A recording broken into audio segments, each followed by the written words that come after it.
Let's tie it together and do a quick PESTEL analysis for a supermarket business or a grocery store. Maybe we can assume it's a small regional chain. We'll start with political. We need to look at trade policies and how they might impact the import of produce, as well as meat and dairy products. These are, of course, inventory that the grocery chain is going to carry, and are also frequently the subject of tariffs and other trade disputes. Are there maybe government grants available to support employment that might help defer some labor costs? In the same vein, are there tax incentives available that haven't been explored yet by management?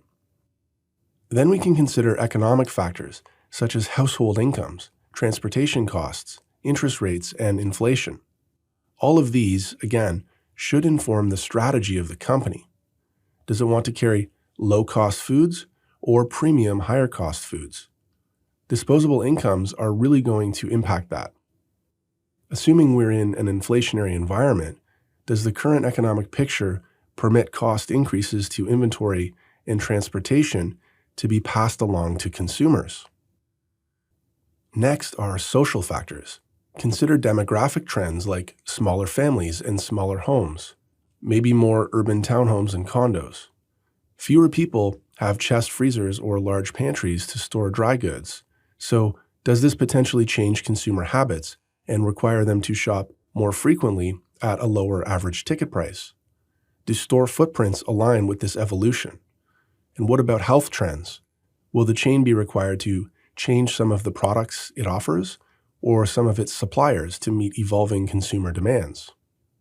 Then there are technological trends. There is a subset of people that rarely even go to a grocery store anymore. They use food delivery services. Maybe that's meal prep kits, or perhaps it's third-party grocery delivery apps.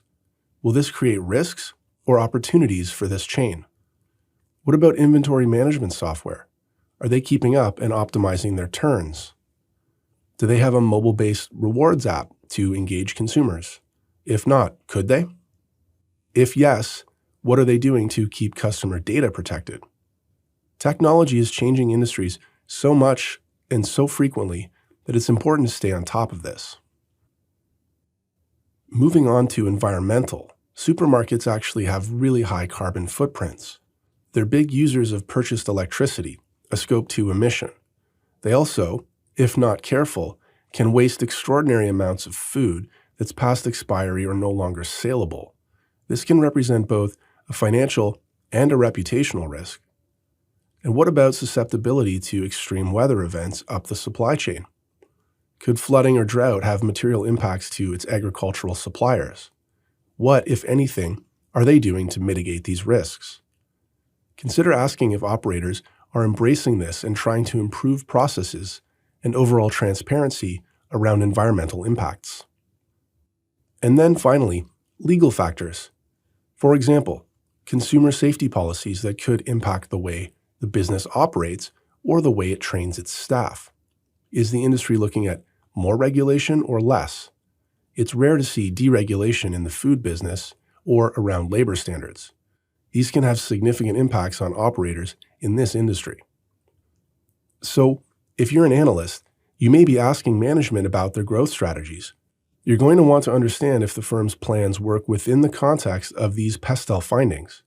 Always be asking if the trends you're identifying will serve as tailwinds or as headwinds to a business that you're covering.